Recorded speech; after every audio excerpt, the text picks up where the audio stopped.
Hello, class, and welcome to Lesson 7, Understanding the Infosphere.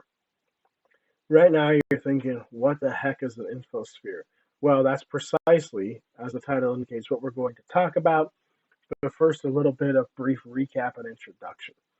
So, in the previous lesson, what we mainly did was cover the assignment prompt for your next and final project, the research analysis of a cultural artifact, the advanced research analysis of a cultural artifact, because this is English 201.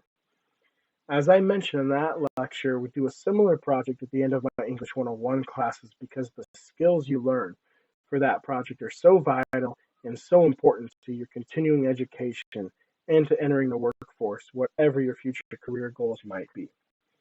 So what is one of the ways that this assignment is more advanced than the version of it that I teach in English 101?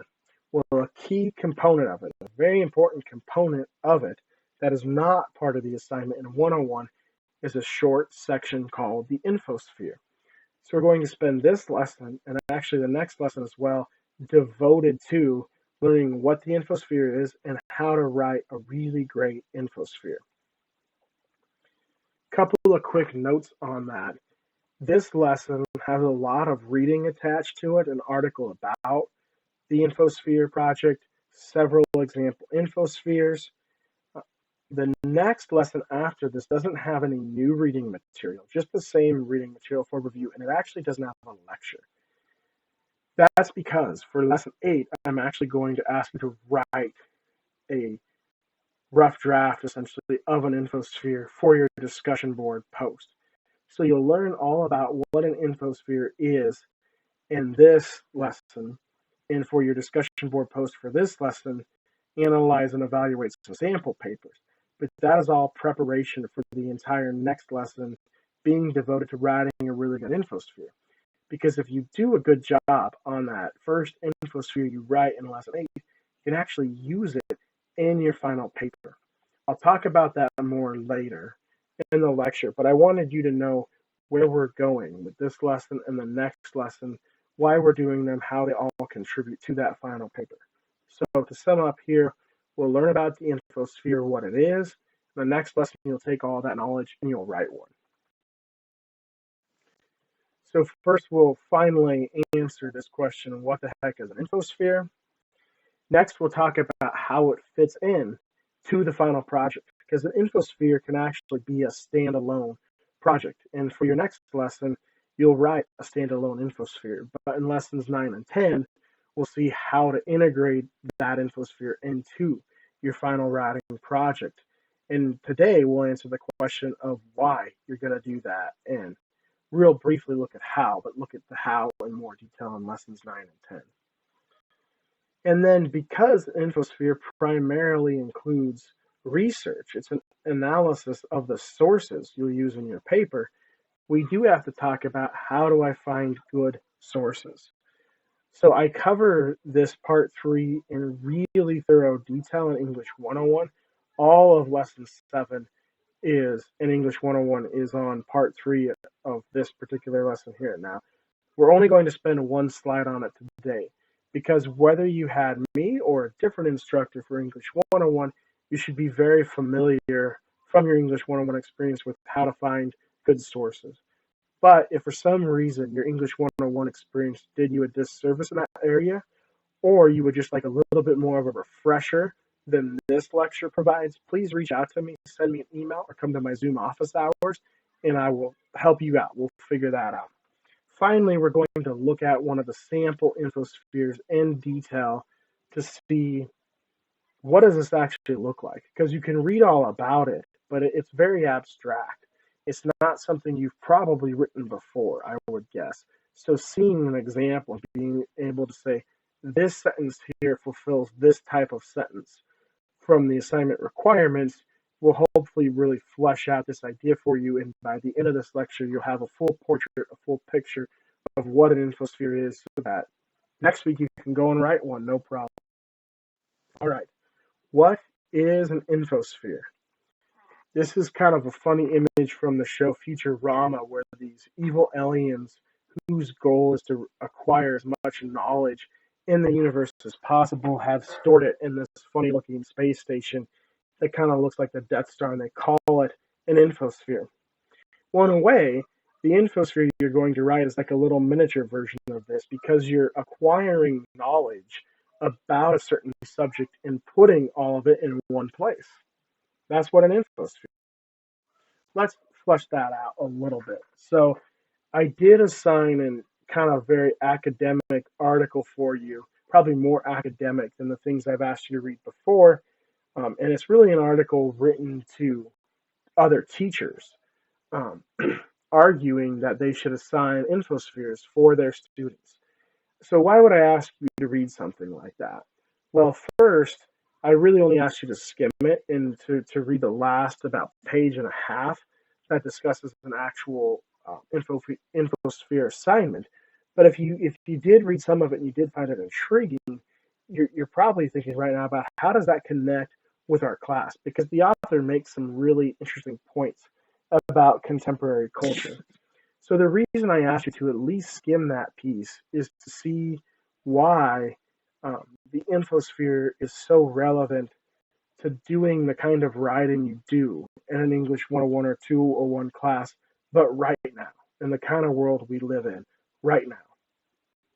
So let's delve into that and see what an infosphere is and how it addresses writing in a 21st century culture.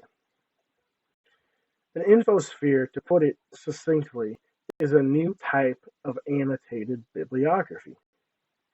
So now you're saying, what is an annotated bibliography? Well, I doubt that you've written an infosphere before. You may have written an annotated bibliography before. I don't know, but it's much more likely. But in case you haven't, an annotated bibliography is a collection of summaries of sources for a research paper. So you have to do a research paper for a class like this one. You have to find a certain amount of sources. In the case of our class 6, maybe for other classes more, maybe less, but you have to find some number of sources. Lots of times, teachers and professors would ask students to write an annotated bibliography.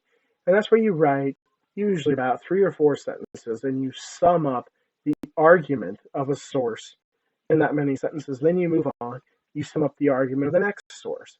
And that way you give your teacher or your professor a little bit of an idea of where you're going with the paper. But moreover, the purpose of an annotated bib is it really helps clarify in your mind what all the pieces of information you've collected are saying. Because reading something or skimming it and then taking what it says and putting that into your own words, saying, the main argument of this source is fill in the blank, that helps you really understand what you've read, so you know better how to work with it when you go to integrating those sources into your paper. So an annotated bib, in that sense, is a very important step in writing a research paper. But as we enter into 2022, that kind of work is really helpful, but also somewhat outdated. So we need a new version of an annotated bib, and the infosphere is that. The infosphere is the annotated bib for the post-truth fake news era. Annotated bibs worked really well when you could just go out and find reliable sources without much effort. But now as you're searching for sources and you have to deal with the fake news, you have to deal with the made-up stuff and deal with the people who are trying to manipulate you, you need a new approach. And the infosphere provides that. So how does the infosphere provide a new approach? Like, what is actually new or different about it? There's 2 primary ways the infosphere is new and different from the annotated bib, even though it has very similar goals. One is, unlike an annotated bib, an infosphere asks you to make connections between sources. We call this synthesis, and it's very important. You've learned a lot about analysis. You've probably done some kind of analysis in English 101, and you did a fake news analysis earlier this quarter. So you've got analysis down, right? Analysis is taking a deep dive into a text and really examining it. Synthesis is the next step, because an analysis is a deep dive into one text. Synthesis is taking those analytical skills and applying them to multiple texts at once. So instead of saying, Instead of asking, what does this text say, and answering that question in depth, you ask, what are these texts, the set of texts, saying to each other? So being able to make connections is really important. Going back to how this is the type of annotated bib assignment for the post-truth or fake news era, right? Think about the fake news assignment. But one of the ways to determine if something is credible or not is by looking at what other sources say on the subject or the sources it cites. So how those sources are talking to each other, you analyze that. That's an infosphere. Finally, the second reason this is a new innovative version of an older assignment that's really helpful to us today is it allows you to bring in sources that are not scholarly. If you read the Infosphere article, you'll see that that professor who wrote that article is very keen on you as a student considering the sources that are important and relevant to you that you read on a daily basis. So hypothetically, you could do an Infosphere on, or that included social media sources, blogs, etc. You don't really want to use those for the paper for this class. But in this paper, I'm asking you to find not just scholarly sources, also popular sources. Sources you've analyzed and deemed credible, but that aren't scholarly in the traditional sense. That's a very new thing. A lot of English 101 and 201 professors are just asking students to use only scholarly sources. But as we move forward, as we deal with and try to survive post-truth and fake news, we have to look beyond the traditional kinds of articles and find newer articles. And some of them are great. Some of them are very credible. Why not use them? The infosphere in its design lets us use those, whereas an annotated bib is more geared around traditionally scholarly sources. So to sum up, an infosphere is a short essay where you analyze the conversation between the pieces of research you found, and those pieces of research can include non-scholarly things, especially if they're credible. Okay, so there's an infosphere. I'm sure you may have more questions. Please email them to me. But now that we've got that better defined, how does this become part of the final writing project, right? Because you could just write an infosphere. It could stand on its own. But here, I'm asking you to take it and integrate it into your final paper. So how and why?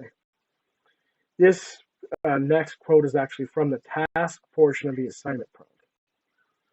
So I ask you to include an infosphere section of the paper where you synthesize your secondary sources, right? Synthesize, make those connections. So analyze the conversation the sources are having. So devote a few paragraphs, probably about 500 words, right around there, of your paper, so probably about 1/3, to analyzing this conversation. Remember, 3 of the scholarly sources should be scholarly and 3 should be popular. So you have some of each. Generally speaking, the scholarly sources should address the real world issue, and the popular ones, the cultural artifact, because it's a lot harder to find scholarly sources on cultural artifacts, but there can be some overlap here. As long as you have 3 of each, which thing they talk about is not set in stone. Finally, where should I put the infosphere in the paper?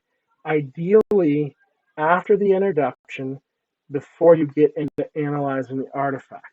And you'll see why on the next slide, but what the infosphere does, why it's helpful, is it clears a lot of ground. If you think about an introductory paragraph that sets up your argument and ends with a statement of your thesis, before you jump to analyzing the artifact, since that's your evidence, your means of proving your argument, you have to clear some ground. You have to give your reader a really thorough understanding of this subject matter, because it may be very new to the person reading your paper. So the infosphere helps you clear that ground. The reader's got your thesis statement in the back of their mind. They really understand the context better. You've cleared that ground. Then for the last 2/3 of the paper, the majority of it, you can just analyze the artifact and really focus in, hone in on proving your argument. Makes the paper flow so well. So after the intro, before you get into analysis in the body of the paper, analysis of the artifact, and in that little section, you clear all this ground. You show to the reader what your research is saying. Okay, let's look into a little more detail. We've got that established. We've got kind of the where established and the length, but what would you actually do in those 2 or 3 paragraphs where you reveal the conversation the sources are having to your reader? Firstly, paraphrase the opinions of the sources in your own words. So kind of like an annotated bib. You want to show that you've read and understood what these pieces of research are saying, but that can be very brief. More importantly, on the assignment prompt, I say explain the similarities and differences between the sources' opinions. So this is where you start to make connections. I phrase it that way because if I say make connections between the sources, you might be wondering, well, what does that mean? So what are the similarities? What are the differences? What do they agree on? What do they disagree on? Even if you're talking about differences, you're still comparing the articles. So what are they saying to each other? One way to think of it might be if, let's say you're at a party. This is a metaphor. And 3 people are standing around talking about the new Marvel movie. You walk into the room and you stand there and you wait. You don't interject. You listen to what they say. And this person says, I think this is a great movie because of this. And the second person says, nah, I didn't like this movie. The third person says, I do love this movie, but it's for a different reason. And then they kind of debate back and forth. If you then took a couple of paragraphs and I said summarize what they said, you'd have an infosphere. But that's if you're standing there silent. What if you then interjected? What if you said, yeah, you liked it for this reason, you didn't like it, you liked it for this other reason. Have any of you thought about this? You might think differently if you considered this point you haven't considered yet. So take that same party analogy, and after listening for a while, you interject. You jump into the conversation. That is like the last and most important step here. So you can enter the conversation, and you can show the uniqueness of your argument. This is the ground you clear. This is why you use the research, how you use the research, and why you do it. A lot of times, if someone asks, why do you use research? You'll say, to back up what I'm saying. And that's true to an extent. By outlining this research conversation, you are giving validity to your argument. But if you're only backing up what you say, you're only repeating what others have said. You don't want to just back up what you say. You want to add on to what you say, to what they say. So if you just have the same argument others have read before, your paper will be really boring. But if you can show your reader, this is what others have not considered before, and this is a really revolutionary idea. This will really help this problem. Now you've got interesting writing. You've got the kind of writing people might want to publish. But if they're not familiar with the subject, they won't know why your argument is unique. So you have to clear the ground with this research. And the infosphere is a means, a way to do that. So, introduction, statement of your thesis, several paragraphs where you outline what the research says, summing up how all these different articles are talking to each other. You end that with a restatement of your thesis. And in that restatement of your thesis, you show how it is really clearly adding something new, unique, or original to this pre-existing conversation. And then, boom, you've got your transition to the rest of the paper. You've cleared that ground. You can just write your analysis. So now you know what an infosphere is, how to write one, and where to put it in your paper. How do you actually find the pieces of research you're going to use? Granted, you would do that first. This is just a quick review from English 101 of how to find good sources. Most importantly, as we talked a little bit in the last lecture, you want to start with a question. Because if you assume you know everything, you'll have a bad thesis. But the research itself can actually help you develop a good thesis. So if you read all this research and synthesize all these sources, you might not know before doing that research what is missing from the conversation. If you go in assuming what your thesis is, you might just end up repeating what 30 other people have said.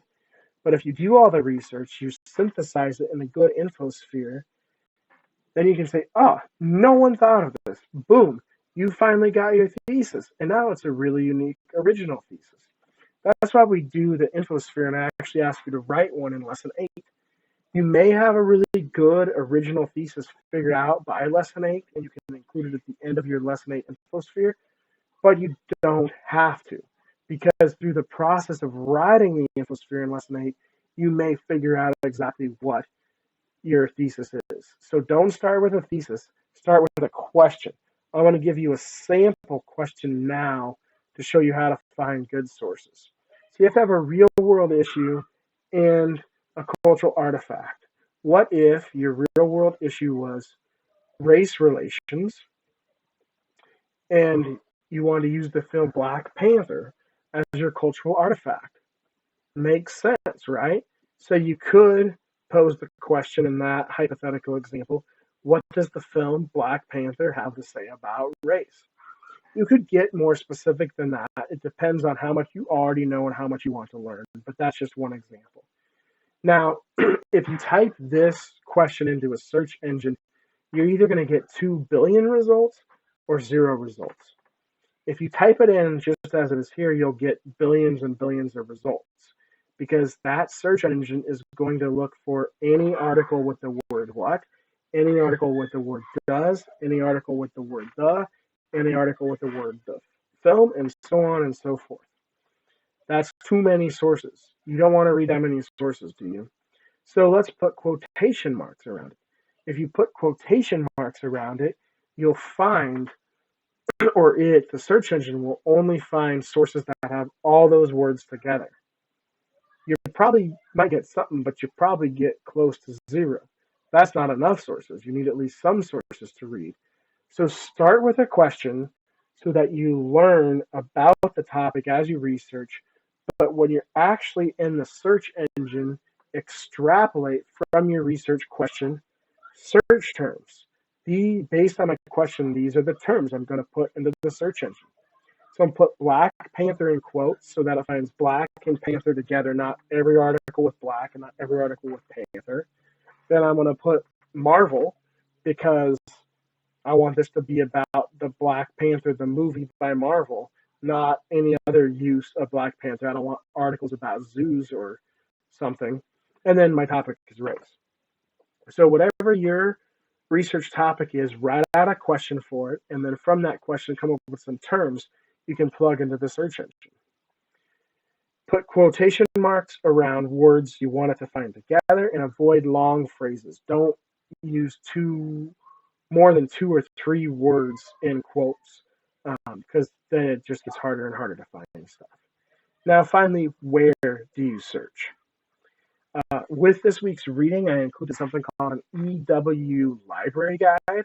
This is a guide librarians have developed to help students find sources, and this one is geared specifically around pop culture, since you're doing analyzing cultural artifacts in this class. So you can definitely use the sources, the databases listed on that guide. Start with the one that's called EBSCOhost or Academic Search Complete. And then Google Scholar can also be really useful too. Definitely use the EW library because it's a great resource to find your scholarly sources. But since you can and need to use popular sources, you can go beyond that. Now, the library has plenty of news articles and popular sources, so you can use the library for everything, but you don't have to. That's one of the reasons I include popular sources as a requirement, is so that you learn to use other things besides just the library. So Google Scholar is like a slightly more academic version of Google. It's still going to return like thousands of results, but if you spend a little bit of time looking at the first few pages of results and use really good terms to narrow your results, you should be able to find some things that the library doesn't have that may be scholarly or popular, but really useful. And finally, since this includes popular sources, you can use Google. The problem with using Google or a search engine like that is you're going to get millions and millions of results almost no matter what you put in. And it's very hard to filter through those.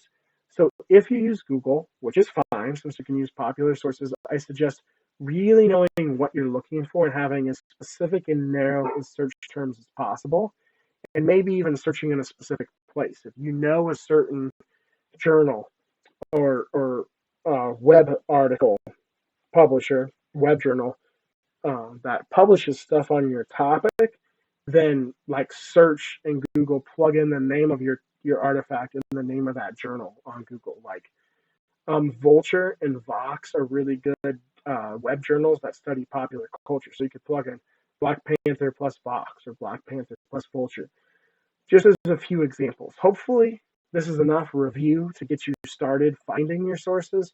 Again, if you have any issues at all finding your sources, since this is a very brief review, reach out to me or reach out to the library. I can help you, but there's also lots of great librarians very ready and willing to help you. But let me know if you have any questions. All right, finally, let's take a look at a sample infosphere and see what I'm actually asking to do, because I've got requirements and those are clearly worded, but you might be thinking, he's asking me to do this. I don't know what that sentence looks like. Well, let's see what they look like. So first, you want to state clearly the main focus of your research project. You're going to talk about individual articles, talk about them individually and together. But if you start by just discussing the first article, your reader won't know what you're talking about. So you want to start with a more general statement and move from the general to the specific. I'm using here the James Bond cultural analysis from the 3 sample infospheres. And that author, she opens up by saying, displays of sexism and gender inequality isn't exclusive to James Bond movies alone. It's a phenomenon that has occurred in many movies since the beginning of the film industry and has been the subject of several studies. So this is a really good general overview. It's clearly a transition from the intro because it references James Bond.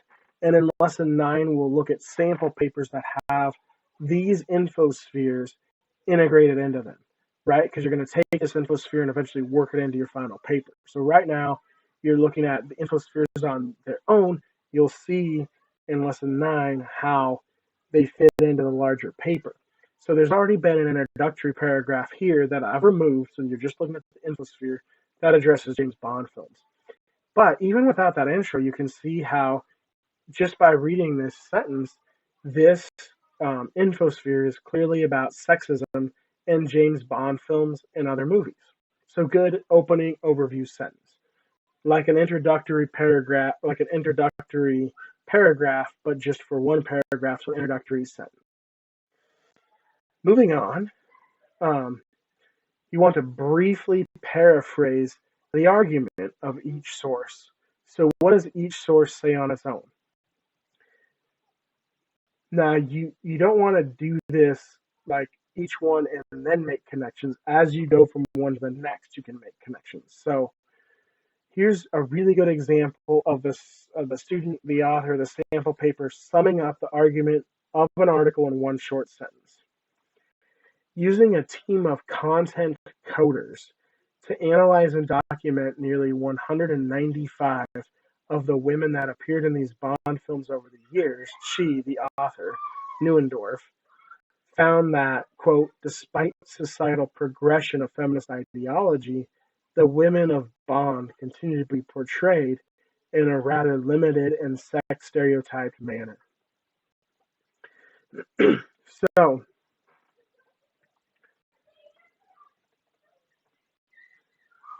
what you have here is a really good use of the student's own words and a really good quote combined. So by the student kind of paraphrasing what the study did and then stating the main argument of the study, you get really clear in one fairly short sentence what this article is about. So anyone who hasn't read this article before can read the sentence and know what it's about. And you can do it in one sentence. You don't have to spend 3 or 4 sentences doing it. That's key. Because the infosphere doesn't have to be long, but you've got to compare a number of sources. So here's an example of how to briefly paraphrase the argument of a source. moving along, as you go and you go from one source to the next, you need to make connections. What does that look like? That's definitely newer than anything else we've covered so far. The aging woman in popular film affirms this statement. So the next article the student discusses after that article we just looked at on the last slide is called The Aging Woman in Popular Film. So what she's saying here in this sentence is that the next article affirms or confirms the argument from the previous article. This is a way of saying these two articles basically make the same argument. So one article affirms the statement or the argument of the previous article. This is what we call a synthesis term or phrase. Remember, synthesis is a word that means making connections. So through just 3 words, the phrase affirms the statement. You know that these two articles are basically making the same argument. That's so helpful. And so here's some other examples from the student paper. Affirms the statement. These ideas are echoed in. And that's a really good example because she's not saying it's exactly the same, but pretty dang similar. So if you weave language like this throughout your infosphere, the connections between the articles will be clear. And hopefully on your own, you can think of other similar words and phrases. So this is not the only way to do it, but this is a great way to do it. Either way, when you go from one article to the next, you want to show what they have in common. And this particular student mostly worked with articles that were making similar arguments, but you could also say in contrast or as opposed to or something to bring in an opinion that differs, because that can be part of an infosphere as well, as we mentioned earlier. So if you've gone through and you've talked about each source, and as you've done that, you've shown how they're related to one another, you want to sum up, and you can have a final few sentences that kind of sum up, the connections. Like in general, even if they disagree, for the most part, they're all saying this or they're all touching on this, kind of a common ground statement at the end. But you also want to restate your argument so that when you transition to the rest of the paper, there's a very smooth transition in so that your infosphere ends on a cohesive note. Just as you didn't want to begin by talking about just one article, you don't want to end by just talking about the last article. You got to tie it all together. I think this student does a great job of that. Unfortunately, all of these harmfully inaccurate notions, so that the sexist ideas from the movies, are present in many instances in the Bond films. And due to the Bond films' cult classic status, these sexist depictions are all the more compelling for impressionable viewers. So there's 2 clauses here. So if you look on each side of the comma, on the first side of the comma in the middle of the sentence, you see a summing up of what the articles say. That most of the Bond films have a lot of sexist ideas and references. The student has neatly summed up the entire infosphere in half a sentence. That's amazing synthesis work. But then she says, and due to the Bond film's cult classic status, these sexist depictions are all the more compelling for impressionable viewers. So there you have a restatement of her argument. Her specific argument is that young people or impressionable people of any age can watch these movies and believe the sexist ideas in them, and that's harmful.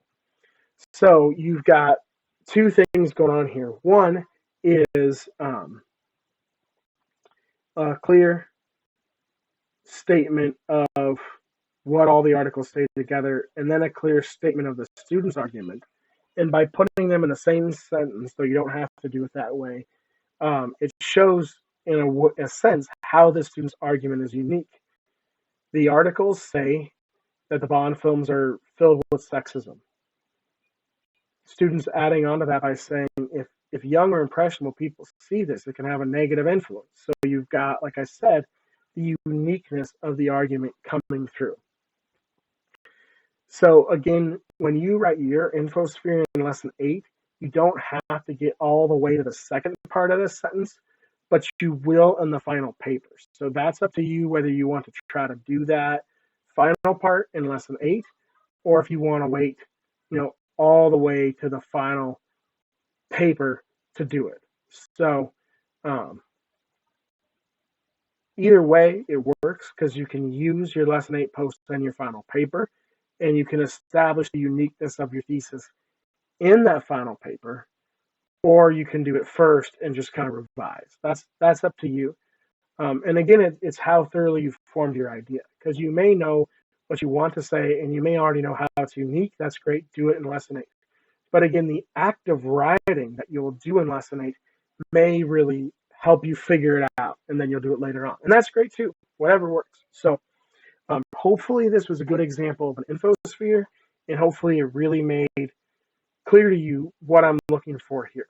So for lesson 7, which is actually this lesson, review the other 2 sample papers and do some analysis of them. How do they also exemplify the traits we looked at here or not, and help you understand the infosphere better? That's this lesson, lesson 7. And then lesson 8, no reading, no lecture. You'll write your own infosphere. And as always, reach out to me with any questions. And as always, I very much look forward to reading what you write.